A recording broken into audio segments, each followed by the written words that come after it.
contra tres enemigos que los estaban amordazando.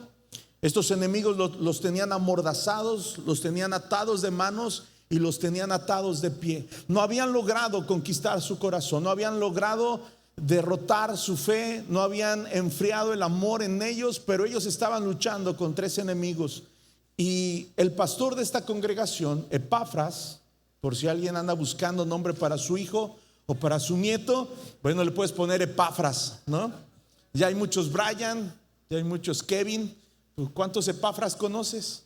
Ahí está, se va a distinguir. Va a ser el Epafras. Háblale al Epafras que venga, ¿no? Entonces el pastor se llama Epafras. Epafras es un discípulo de Pablo. Epafras ha acompañado a Pablo en su ministerio, ha estado con él en prisiones, ha visto cómo Dios ha usado la vida de Pablo para traer el evangelio entre los gentiles. Y Epafras pertenece a un lugar, a una región, a una ciudad llamada Colosas. Epafras empieza a predicar el evangelio en su pueblo, en su ciudad, y se forma una congregación. Y él empieza a pastorear esta iglesia, una iglesia que se distingue por el amor que hay en ellos, por el amor que tienen el uno por los otros, el amor que tienen hacia Jesús. Y Epafras tiene una charla con Pablo y Pablo discierne esa preocupación en la voz de Epafras. Escucha a Epafras durante un par de días y Pablo escribe esta carta que tiene 4 capítulos. Y al final de los 4 capítulos, en el versículo 12, hay un saludo, manda un saludo Pablo a la iglesia de los colosenses. Déjeme un preset, por favor, el que sea. Pero ya no me le muevan, por favor.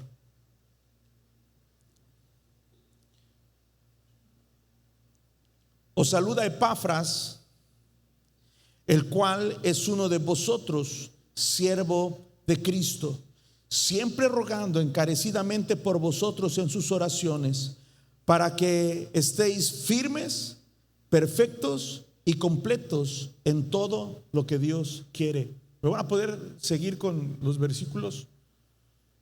O brother, descárgate la aplicación de la palabra de Dios si no la tienes. O ahí hay una caja con Biblias. Si quieres también te podemos dar una Biblia. Dice: os saluda Epafras, el cual es uno de vosotros, siervo de Cristo, siempre rogando encarecidamente por vosotros en sus oraciones. ¿Cuántos tienen pastor? A ver, levántame tu mano, quiero ver cuántos tienen pastor. ¿Sí? Muy bien. Dice que cuidemos, que velemos por los pastores, porque ellos cuidan de nosotros. Si tú tienes un pastor, nosotros tenemos un pastor que amamos y que extrañamos, no está aquí porque anda atendiendo un asunto familiar, anda en un trámites en Acapulco, ya están de camino a casa, que Dios los traiga con bien. Pero amamos al Paz Gama, ¿verdad? Y amamos a la Paz Betty. Y Epafras era un pastor que amaba a su iglesia y oraba por ellos y estaba orando por ellos. ¿Y cuál era la petición que hacía Epafras delante de Dios? Rogamos encarecidamente por vosotros, dice, para que estén firmes, perfectos y completos. Dile al que está a un lado de ti: el pastor quiere que estés firme, completo, perfecto. Firme, perfecto y completo. Válgame Dios. Qué presión. Qué presión tenemos, ¿verdad? Firme, completo y perfecto. Ese es un anhelo en el corazón de nuestro pastor. Mucho de lo que sucede aquí, mucho de lo que pasa aquí tiene que ver con ese anhelo, con ese deseo en el corazón de nuestro pastor. Estamos a mitad del año, nos acercamos a un tiempo para nosotros como congregación que disfrutamos mucho, que se está convirtiendo en algo que yo estoy disfrutando ver, que es Alfa la serie, estos hogares que se abren para que se predique la palabra, para que se comparte el evangelio. Y tenemos hermosas personas que son fruto y producto de ese tiempo de predicar el Evangelio, de insistir en la predicación del Evangelio. Y hoy precisamente, ayer y hoy que estoy ya detallando esos, poniéndole fecha a la reunión de interés, he estado orando y he estado recordando. Y luego vienen los encuentros, ¿verdad? Esta temporada de encuentros de hombres, encuentros de mujeres, es una locura. Ya quiero que llegue ese momento. ¿Cuántos dicen amén? Ya queremos que eso suceda. Yo lo disfruto mucho. Pero mucho de lo que hacemos aquí es precisamente para procurar que el creyente, el discípulo, esté firme, sea perfecto y esté completo en todo lo que Dios quiere. En todo lo que Dios quiere. Y yo te quiero preguntar, ¿qué es lo que Dios quiere para tu vida? ¿Sabes qué es lo que Dios quiere para ti? ¿Sabes qué es lo que Dios quiere para tu familia? ¿Sabes qué es lo que Dios quiere para tu matrimonio? ¿Sabes cuál es la voluntad de Dios para tus días? Dice el salmista, enséñanos a contar los días de tal manera que traigamos a ellos sabiduría, a vivir una vida con sabiduría, una vida con propósito. Qué triste es solamente levantarse, despertarse de mal humor, comer, trabajar, afanarse, cansarse, desgastarse, preocuparse, agobiarse y luego irse a dormir y no poderse dormir. Está el cerebro sobreestimulado, inquieto, te quieres relajar, agarras el celular para relajarte, empiezas a leer todo lo que está pasando y no puedes descansar. Y una vida así no es vida. Pero nosotros estamos en Cristo, nosotros estamos en Dios, y eso tendría que ser suficiente. Tendría que ser la diferencia para poder vivir una vida exquisita en Dios, una vida plena. Apenas escuchaba de mi esposa lo que le sucedió a un joven policía en Guanajuato. Alguien escuchó, alguien vio. O sea, es una tragedia que lo que Dios diseñó para que es el hombre, para conocerlo y darlo a conocer, para tener una vida plena y abundante, carezca el hombre le llaman salud mental, pero es una ausencia de propósito. Parte de la terapia cognitiva de las personas en depresión es darles una causa, darles un propósito, darles una tarea. Vivir para alguien más que para uno mismo, pero vivimos para nosotros de una manera tan egoísta y narcisista, buscando nuestra propia satisfacción, el hedonismo, y son cosas que vemos lejanas como filosofías allá que vivieron los griegos, pero no, son herramientas, y ahorita vamos a ver cómo son armas que Satanás ha usado para destruir al hombre. Y yo te decía, Epafras platica con Pablo, Pablo escucha al pastor y Pablo le dice, mire Epafras, no te preocupes, déjame escribirles una carta a tu iglesia, porque yo conozco tu corazón y yo sé que tu deseo es que ellos estén firmes, que sean perfectos y completos en toda buena obra, en todo lo que Dios quiere. Déjame le mando unas palabras a estos muchachos. Pablo lo entendió así. Él escribió a una de las congregaciones que él levantó en la ciudad de Corinto. Puedes ir conmigo a Primera de Corintios capítulo 14. Primera de Corintios capítulo 14 versículo 2. Porque el que habla en lenguas no habla a los hombres, sino a Dios, pues nadie le entiende, aunque por el Espíritu habla misterios. Pero el que profetiza habla a los hombres. Di conmigo, el que profetiza habla a los hombres. La palabra profetizar, específicamente en este contexto, en este versículo, habla de proferir. ¿Sabes qué es proferir? Hablar. Profetizar, proferir es hablar palabra. El que habla palabra edifica. El que habla palabra, hablando de esta palabra, dice el apóstol Pedro, la palabra profética infalible a la que hacemos bien en estar atentos es la palabra de Dios. Es la palabra hablada, es la palabra inspirada, la cual es útil para enseñar, útil para corregir, útil para instruir.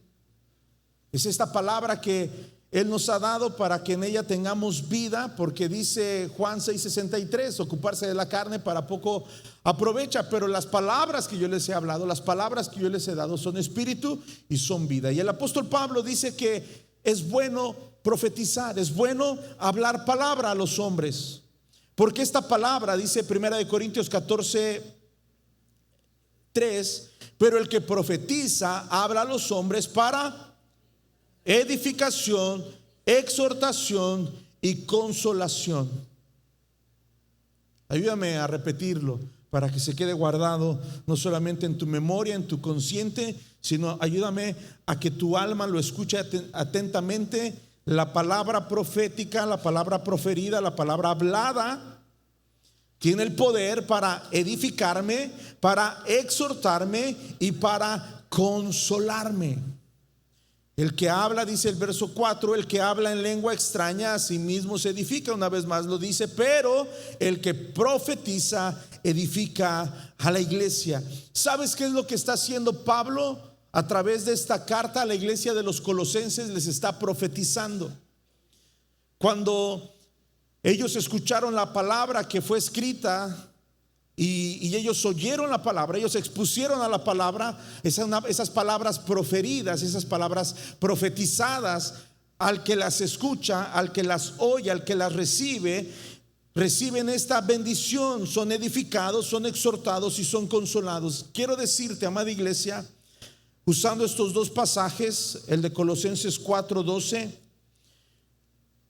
y el de 1 Corintios 14:3, que nosotros, tú y yo, no vamos a poder permanecer firmes, ser constantes y estar completos si no somos edificados, exhortados y consolados por la palabra. Vamos a dejar en paz estos pasajes y vamos ahora sí a meter la nariz de lleno en Colosenses. Colosenses capítulo 1, versículo del 9 al 14. Y yo te decía, esta iglesia ama a Dios. La iglesia de los Colosenses ama a Dios, tiene amor por Dios, tiene amor por su casa. Epafras no fue a acusarlos, Epafras no fue a decirle, mira, tengo una bola de chivos. Dijo, amo a mi congregación, es una congregación que ama a Dios. Hermano, yo quisiera, de verdad, me siento movido a poder leer, que pudiéramos leer y estudiar y meditar verso a verso esta carta del apóstol Pablo a los Colosenses. Pero no lo vamos a hacer, voy a luchar con esa tentación.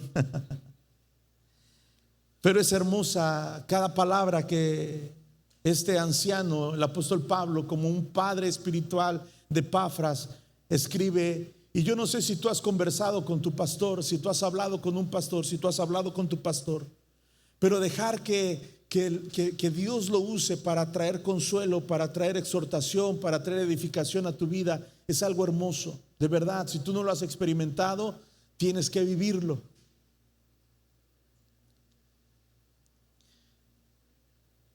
Y fíjate cómo responde Pablo y su equipo de colaboradores cuando reciben a Epafras y les cuenta a Epafras lo que está sucediendo en su iglesia. Dice capítulo 1, versículo 3, perdón, voy al 3. Siempre orando por vosotros, damos gracias a Dios, Padre de nuestro Señor Jesucristo, habiendo oído de vuestra fe en Cristo Jesús y del amor que tienes a todos los santos. ¿Qué definía la iglesia a los colosenses? Su fe en Cristo Jesús y el amor que tienen a todos los santos.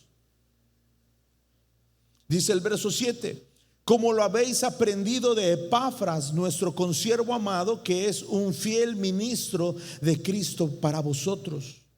Verso 8: quien también os ha declarado vuestro amor en el Espíritu, por lo cual también nosotros se suman a la oración de Epafras, Desde el día que lo oímos, no cesamos de orar por vosotros y de pedir que sean llenos del conocimiento de la voluntad en toda sabiduría e inteligencia espiritual, para que andéis como es digno del Señor, agradándole en todo. Di conmigo, agradándole en todo, llevando fruto en toda buena obra y creciendo en el conocimiento de Dios, fortalecidos con poder conforme a la potencia de su gloria, para toda paciencia y longanimidad, con gozo dando gracias al Padre que nos hizo aptos para participar de la herencia de los santos en luz.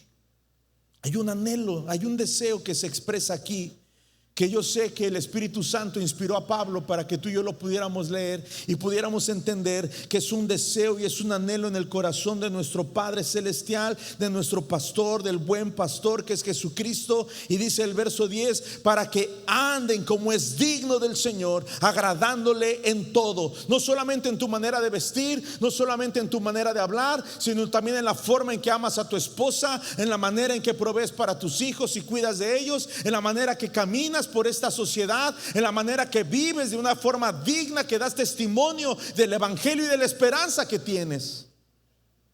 Porque es todo, es integral y es completo. No puedes vestirte solamente como cristiano y vivir como un hijo del diablo.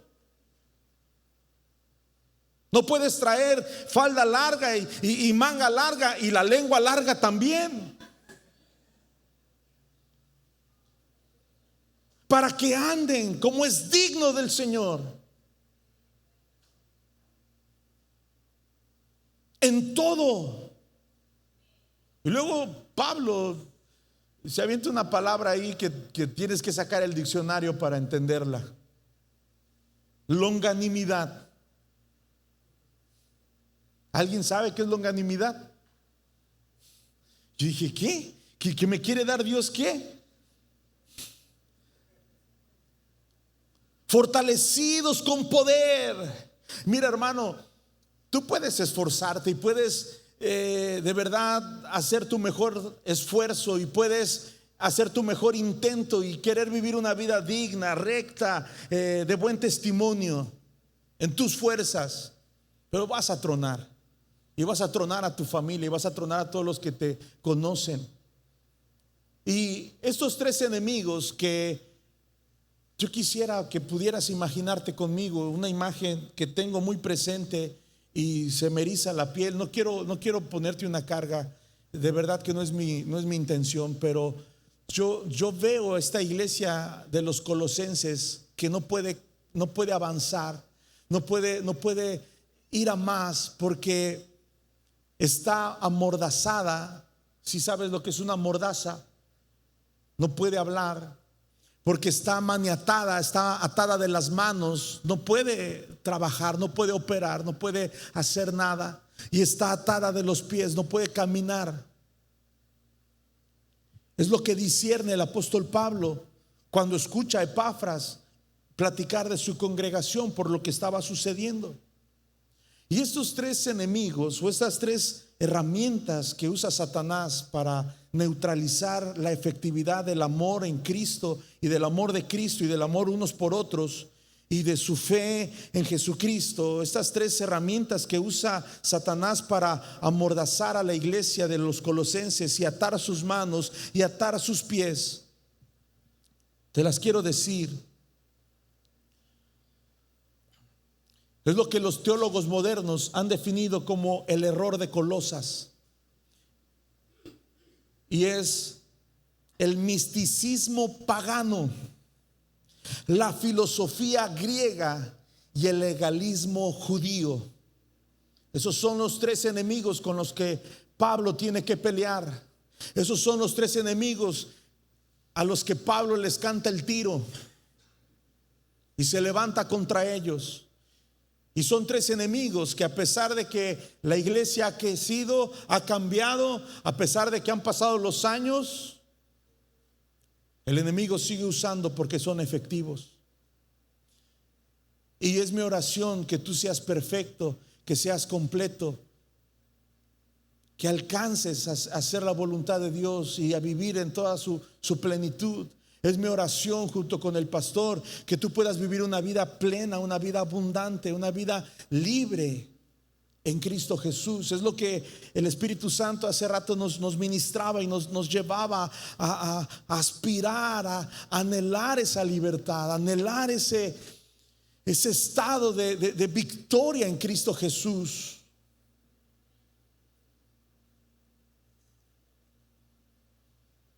No es posible que consumamos igual de ansiolíticos, igual de que tengamos los mismos trastornos emocionales y las mismas complejidades espirituales que una persona que no está en Cristo.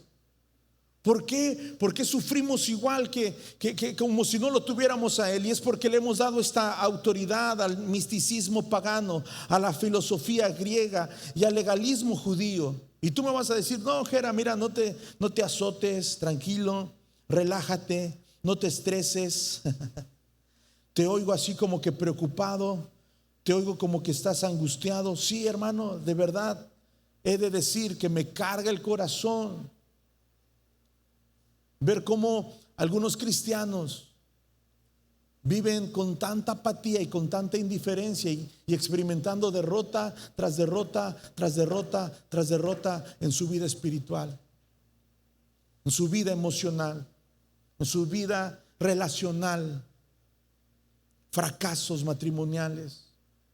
Y ya no hablo de divorcio, solamente hablo de separación emocional, de divorcio emocional, divorcio afectivo.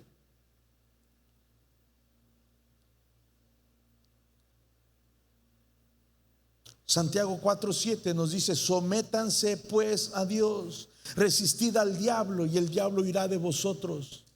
Pero ¿sabes qué? Muchos le estamos haciendo la chamba a Satanás. Dice Juan 10:10 que el enemigo vino a robar, a matar y a destruir. Y yo veo que a veces Satanás pasa aquí al cine, se compra un combo grande de palomitas, así las más grandes, el refresco más grande, y lo que hace es sentarse a comerse las palomitas y a tomarse su refresco y a ver cómo tú y yo le hacemos la chamba, robando, matando y destruyendo la obra de Dios en nuestra vida, su propósito en nuestra vida, su llamado en nuestra vida. Yo te he contado de la paradoja del caballo, ¿verdad? ¿Sí te acuerdas? ¿Quieres que te la cuente otra vez? Dice que en una ocasión caminaba el diablo por una ranchería y vio un caballo amarrado, y el diablo desató el caballo, y ese caballo desatado se metió a la parcela del vecino y se comió el maíz que el vecino había sembrado. El dueño de la parcela, afectada por el caballo, se molestó tanto de ver su trabajo destruido por un caballo hambriento. Sacó la escopeta, le apuntó al caballo y ¡pum!, lo mató. Y se oyó el relinchido y sonó el escopetazo. Y sale el dueño del caballo y ve a su caballo tendido en un charco de sangre. Se enoja tanto que toma su pistola y mata al dueño de la parcela por haber matado a su caballo. Al escuchar el disparo, sale el niño, un adolescente, un jovencito que estaba ahí. Al ver a su papá tirado, toma la escopeta que había caído de sus manos y mata al que era dueño del caballo. Y en ese mismo instante, en ese rato, 2 hombres cayeron muertos. Es una tragedia, una tristeza. Estaban velándolos y alguien dijo: ve nada más todo lo que hace el diablo. Y curiosamente el diablo había ido al velorio. Y el diablo, ¿sabes qué dijo? Yo nada más desamarré el caballo. Todo lo demás surge, dice Santiago, de lo que hay en el corazón del hombre. De ahí nacen los pleitos, los robos, los hurtos, las envidias, las codicias, las avaricias, los chismes. Y dice Piporro, y ahí va el chisme.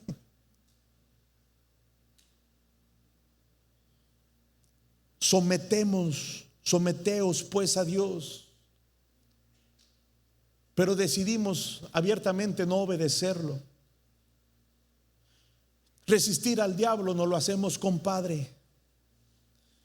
Y él no huye, él se queda. Ignoramos lo que dice Primera de Pedro capítulo 5 versículo del 6 al 9. Humillaos pues bajo la poderosa mano de Dios, para que Él os exalte cuando fuere tiempo, echando toda vuestra ansiedad sobre Él, porque Él tiene cuidado de vosotros. Hermano, esto hay que pelear porque esto se establezca en nuestras vidas. Tú decides si peleas contra tu esposa o peleas contra aquello que está queriendo destruir tu matrimonio. Tú decides si te pones a pelear contra tu esposo o contra aquello que se quiere meter para separarte de lo que Dios ha unido para destruir tu hogar.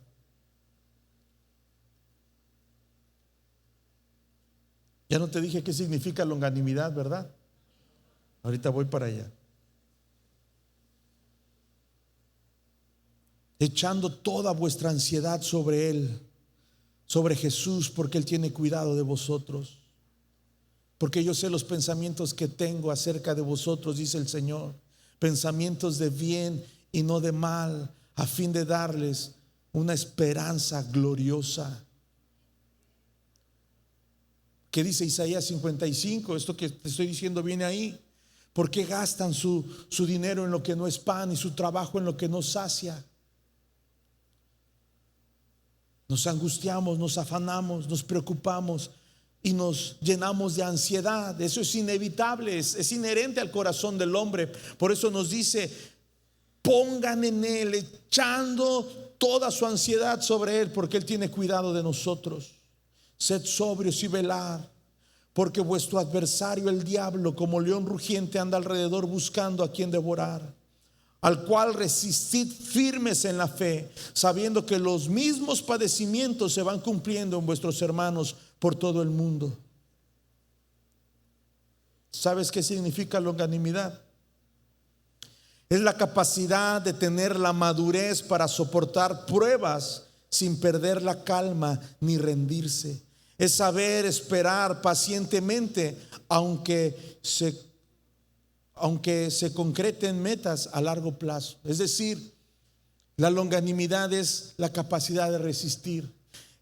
La longanimidad es lo que viene de parte del poder de Dios y de su Espíritu para no salir corriendo, para no retroceder, para guardar la fe, para mantenerte firme, para levantar tus manos, para adorar a Dios, para no dejar de congregarte, para seguir leyendo tu palabra, para seguir orando, para seguir buscando a Dios, para poder apagar la televisión de vez en cuando, para poder salir a caminar y orar y bendecir a tu ciudad, para poder interceder y clamar y pedir que Dios intervenga a favor de nosotros. Esa es la longanimidad, y esa viene acompañada, dice su palabra en el verso 11, del poder con el que nos podemos fortalecer en la potencia de su gloria, y viene acompañada de gozo, dando gracias al Padre.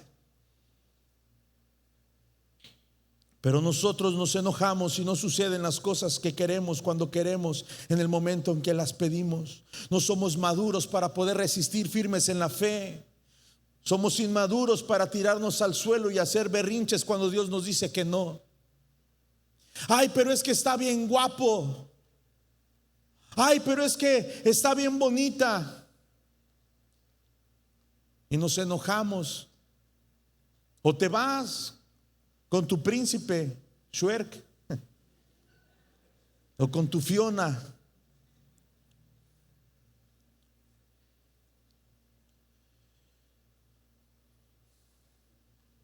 Pablo sabe que no todo está perdido. Él no ve a una iglesia muerta, él no ve a una iglesia moribunda. Él ve una iglesia viva, pero que está atada, que está frenada por Satanás. Como lo habéis aprendido de Epafras, dice Colosenses 1 del 7 al 8, nuestro consiervo amado, que es un fiel ministro de Cristo para vosotros, quien también os ha declarado vuestro amor en el Espíritu. Colosenses era una iglesia que amaba a Dios y que se amaban los unos a los otros, y eso es ganancia. Por eso yo declaro y profetizo que el amor de Dios no deja de ser en ti, que el amor de Dios permanece junto con la fe y la esperanza. Por eso declaro y profetizo que el amor de Dios te lleva a amar a tu esposa, el amor de Dios te lleva a amar a tu esposo, aun cuando deje los calzones tirados.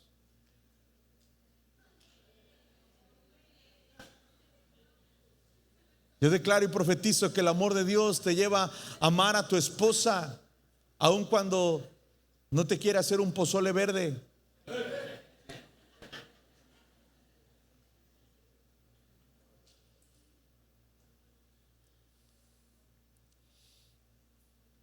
Primera de Corintios capítulo 13 versículo del 4 al 8a dice: el amor es sufrido. ¿Cuántos aman a Dios?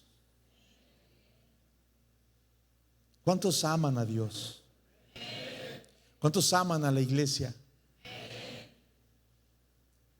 Quiero decirte que el amor es sufrido, que el amor es benigno, que el amor no tiene envidia, que el amor no es jactancioso, que no se envanece, que no hace nada indebido, que no busca lo suyo, que no se irrita, que no guarda rencor, que no se goza de la injusticia, mas se goza de la verdad, que todo lo sufre, que todo lo cree, que todo lo espera, que todo lo soporta, porque el amor no deja de ser.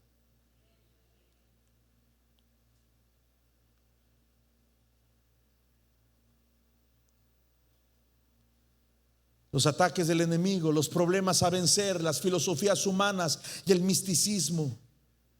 Los falsos maestros promovían una forma de conocimiento secreto, el culto a los ángeles, las prácticas ascéticas extremas basadas en tradiciones humanas como ayunos prolongados, votos de pobreza, votos de castidad, votos de silencio, flagelación de la carne, etcétera, etcétera, etcétera.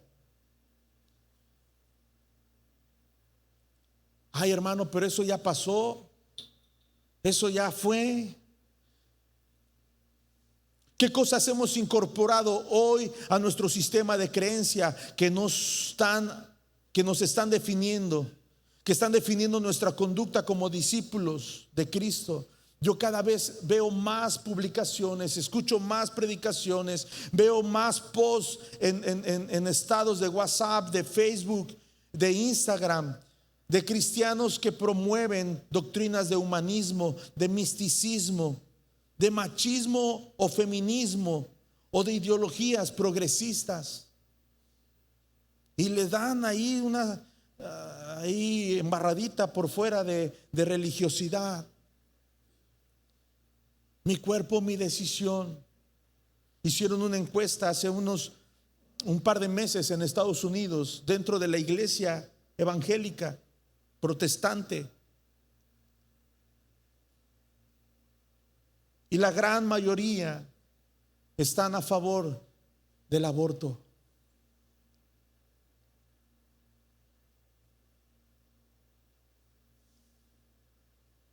Tú escuchas a predicadores famosos que tienen cientos de seguidores, miles de reproducciones en sus videos, con doctrinas misóginas que humillan y degradan y denigran a la mujer, y el montón de creyentes diciéndole: wow, me gusta y me encanta, y te atan también.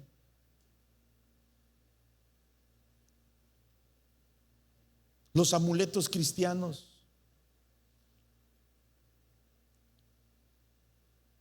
Andan haciendo un montón de cosas extrañas y raras para tener la presencia de Dios.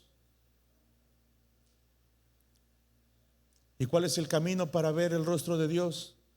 Si mi pueblo se humilla, invoca mi nombre y oran y buscan mi rostro y se arrepienten de sus malos caminos, entonces yo iré desde los cielos, vendré a ellos, perdonaré sus pecados y sanaré su tierra. Y ahí anda uno, ¿verdad?, haciendo hechicería cristiana, ahí conjuros con harina. Yo estaba viendo un predicador que le pusieron costales de harina y ministraba con harina, porque la harina es no sé qué y simboliza, y andamos haciendo cosas tan extrañas cuando no nos humillamos delante de Dios, cuando no nos sometemos a Dios, cuando no resistimos al diablo. Por eso dice Colosenses 2:8: mirad que nadie los engañe por medio de filosofías y huecas sutilezas, según las tradiciones de los hombres, conforme a los rudimentos del mundo, y no según Cristo. Rudimentos es lo básico, lo esencial, lo fundamental. Ahora voy con el legalismo. El legalismo, las exigencias del cumplimiento de las antiguas reglas.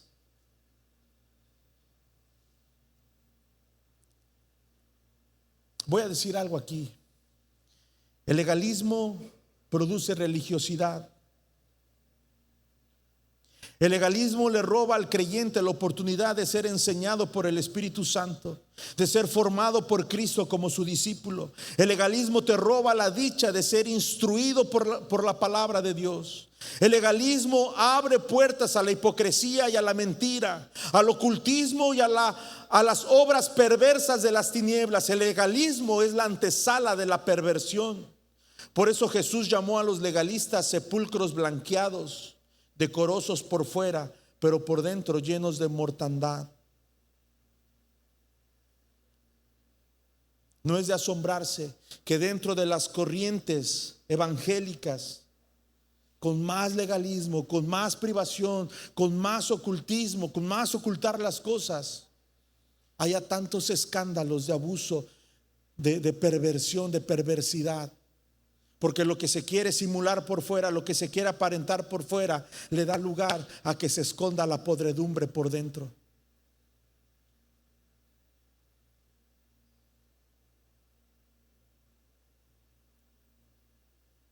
Y Colosenses era amada por Dios. Los colosenses eran amados por Él. Tenían un pastor que oraba y clamaba e intercedía. Pero Satanás había logrado meterles en la cabeza un sincretismo, un espiritualismo, los había vuelto espiritualoides, tontos. No es pecado pensar. Hasta el día de hoy he leído, gracias a Dios, un par de veces la Biblia y no he encontrado un mandamiento que diga no pensarás. Regresa a ver al que está a un lado de ti y dile: no es pecado pensar.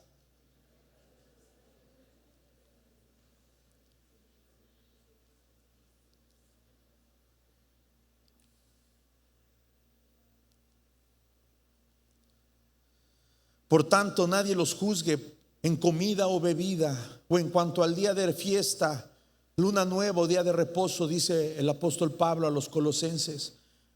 Colosenses 2, 20 y 21. Porque como si vivieses en el mundo, os sometéis a preceptos tales como no manejes, ni gustes, ni aun toques. Hablando de las tradiciones. Ahí tienes al mundo: ay, hermano, pero eso ya fue, ¿cuántos años? Ay, Jera, tú estás exagerando. ¿Cuántos cristianos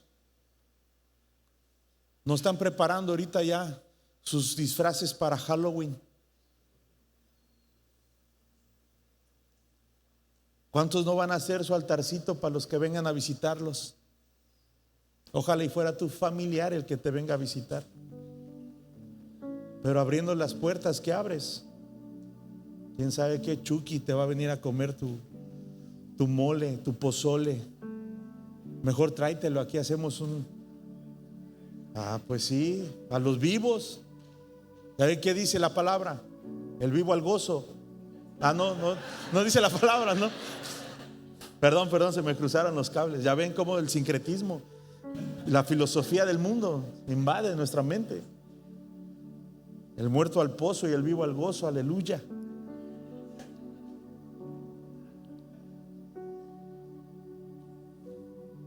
Legalismo. No esto, no el otro, no aquello. No hagas esto, no hagas aquello, no allá, no acá, y no esto y no el otro. ¿Y qué sí? ¿Y qué sí? Pecado no es solamente hacer lo malo. Pecado es saber hacer lo bueno y no hacerlo.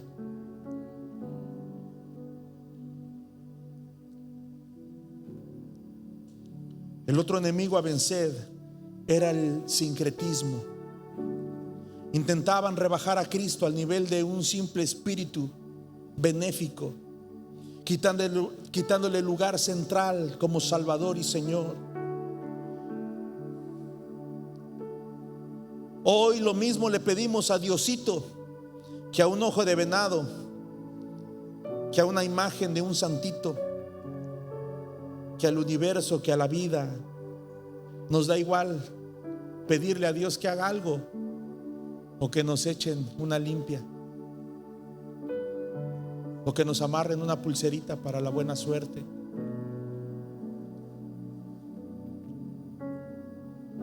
Es más fácil venir y pedir que ore el predicador, el famoso, que vivir en obediencia a la palabra. Andamos buscando quien haga por nosotros lo que nosotros mismos no queremos hacer. Hay bendiciones que no vienen sino a través de la obediencia y tu compromiso a la palabra de Dios. Y todo esto te sobrevendrá. Y yo abriré la ventana de los cielos y derramaré bendición. Pero todo tiene que ver con la obediencia. Colosenses 2:19 dice: y no haciéndose de la cabeza, en virtud de quien todo el cuerpo, nutriéndose y uniéndose por las coyunturas y ligamentos, crece en el conocimiento que da Dios. Si Jesús no es la cabeza, si Jesús no está por encima de todos, hay infinidad de personas que le dan poder al predicador, le dan poder al que ora, le dan poder al que expone la palabra, aun cuando lo que dice o lo que declara o lo que está enseñando, lo que está predicando va en contra de los principios de Dios.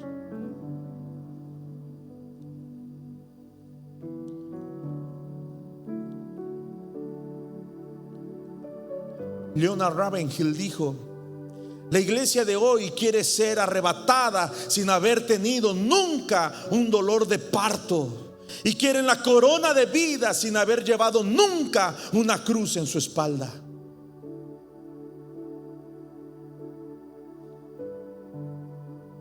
David Wilkerson dijo: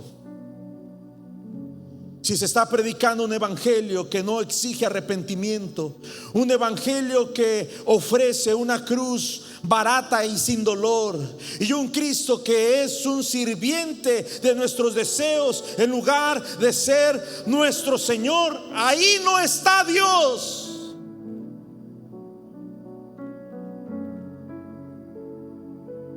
Quítenme ya Colosenses, por favor.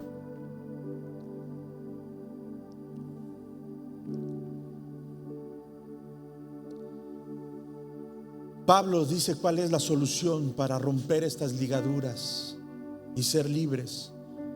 Reconocer la supremacía de Cristo. Solamente lo voy a decir así. Si tú quieres las notas, si tienes mi número de celular, mándame un WhatsApp y te las paso. La supremacía de Cristo. Nada está por encima de Él.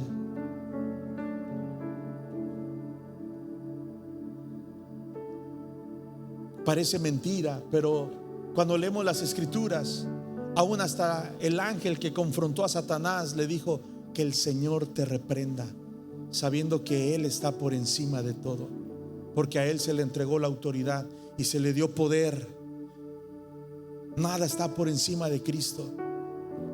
Ay, pero es que lo dijo fulano de tal y tiene una iglesia y tiene hartos seguidores y acaba de predicar y escribir un libro y sí, pero contradice a Cristo.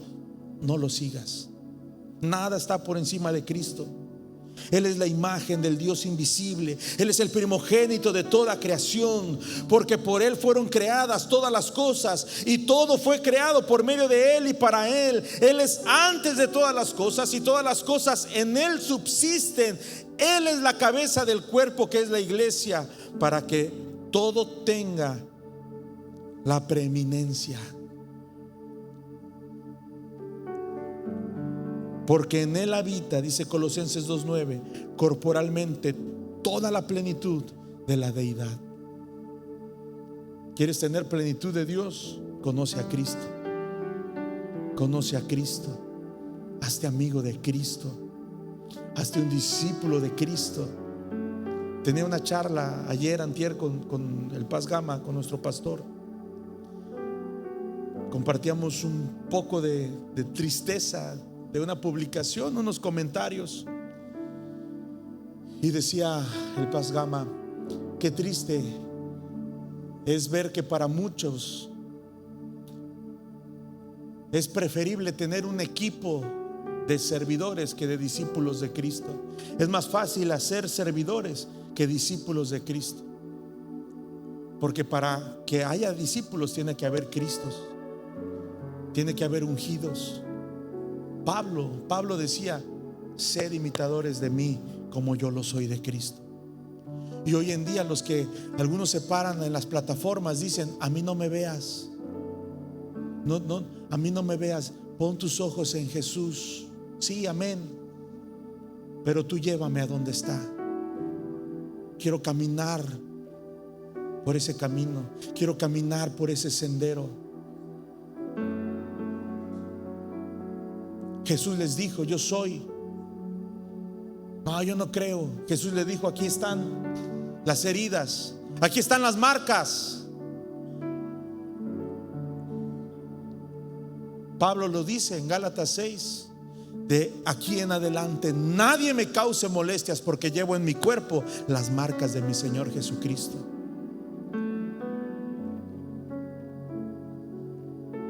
¿Hace cuánto que no te encuentras a un cristiano? A lo mejor, hermano Rafa, ya están en peligro de extinción los que traían descalabradas por predicar el evangelio.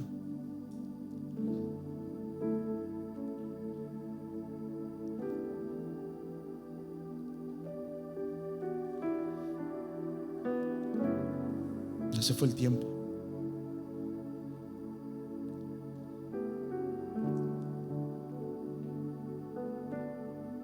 La supremacía de Cristo, nada está por encima de Él. La suficiencia de Cristo, no necesitas nada fuera de Él. Es que no tengo el nuevo disco, es que no tengo la nueva canción, es que no pude ir al último congreso, es que no pude ir a la última conferencia. Y vosotros estáis completos en Él, que es la cabeza de todo principado y potestad, dice Colosenses 2:10. ¿A cuánto les da miedo todavía el coco? ¿Te da miedo el coco? ¿Qué te da miedo?